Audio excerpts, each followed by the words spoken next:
Азыр учурда кайсы бир мамлекетте уруш чыгып кетсе, Кудай сактасын, бир кандайдыр коогалаң башталып кетсе, аны иреттеген өлкө башчы болуп атпайбы, президент болуп атат. Ал дайындаган аскер башчылар, генерал же ошого окшогондар. Мына бул жерде мындай кыласыз деген дал эле ислам мыйзамында да ушундай чечимдер кабыл алынган. Ар ким өзү билемдик кылып, каалаганын кылбаш керек. Анан ушул маселени жакшы түшүнүп, элдерге жакшы түшүндүрүшүбүз керек.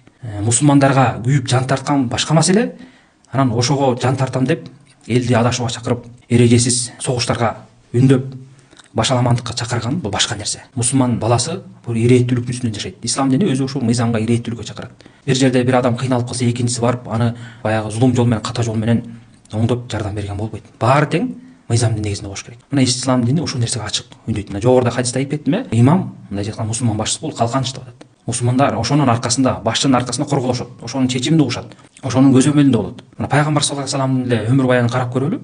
Пайгамбар саллаллаху алейхи вассаламдын баардык казаттары ушундай негизде болгон. Эч бир сахаба өзү билемдик кылып, кандай жерге барып, согуш жарыялап, каалаган кишинин канын төгүп, ызычууларды салган эмес. Баары тең пайгамбар саллаллаху алейхи вассаламдын буйругунун астында болгон. Биз ошондон эреже алышыбыз керек.